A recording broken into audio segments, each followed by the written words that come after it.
This is part 2 of Sleeping Souls. So as I was mentioning in the previous one, you come into this world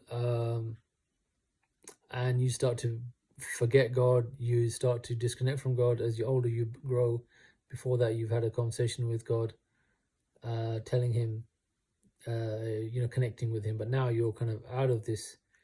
So what happens is basically your awakened soul that was awakened in your mother's womb, when he was having this conversation with God that please get me out, and God tells you to do 3 things, which is Seva, Simran, and give a tenth of your earnings.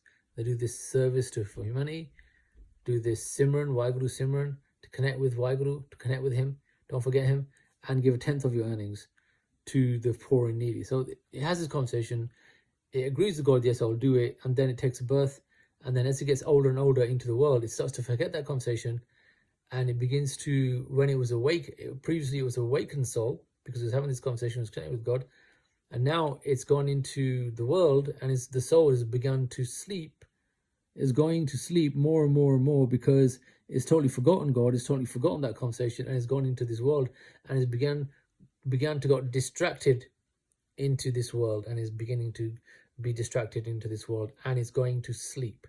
This spirit is now beginning to enter into a deep sleep, because it's totally forgotten itself, it's totally forgotten what it is.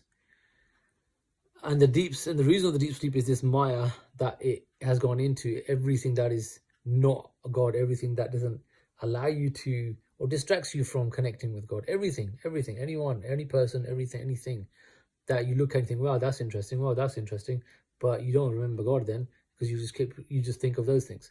So this is a sleep, this is a slumber that the spirit has gone into now, into this deep slumber, and is going to sleep. So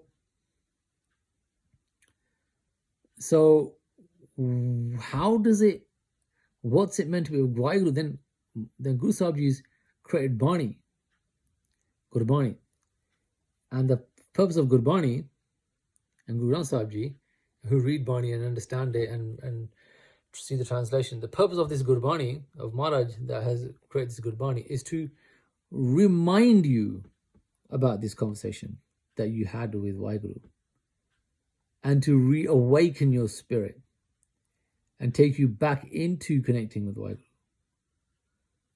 Right? That's the chakra here. That's the chakra. That's what Gurbani is for. So Maharaj then create Gurbani so that this starts to happen, so that it can basically remind that soul, whoever connects with Gurbani, that you remember this conversation we had? You've forgotten it. You've forgotten me. You've forgotten that to do these 3 things. You've forgotten totally about it. You've gone into the world. You've gone into all these other things and found all these other wonderful things, but you've forgotten this conversation that we had, right? So what happens is, Gurbani then reminds you about this, and then you start to go onto a path. Now, in order to awaken that spirit and basically,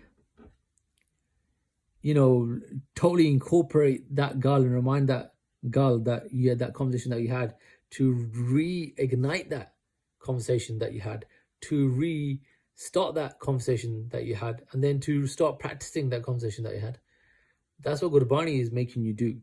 That's what Gurbani is trying to make you do. That you start to remember these 3 things about getting into this seva, getting into this Simran, getting into giving your a tenth of your wages back into the people that you need it.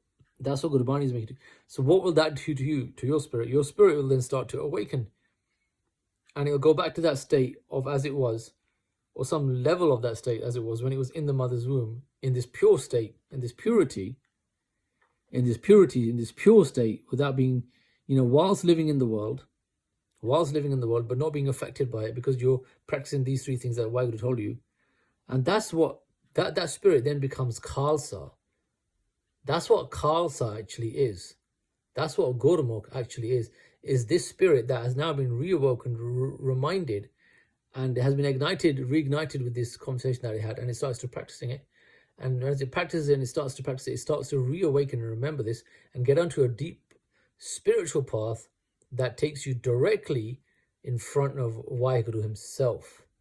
That's what he wants. He wants you back. That's what he's trying to do. He's trying to bring you back to him.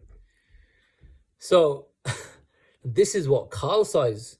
So when you get onto this path and become this Khalsa, that's what you become. You reawaken like this and become this spirit, this pure spirit. That's what Khalsa means, pure. So that's what Khalsa is, and that's why we want to become this Khalsa and come back to the Creator who sent us here in the first place. Waheguru Ji Ka Khalsa, Waheguru Ji Ki Fateh.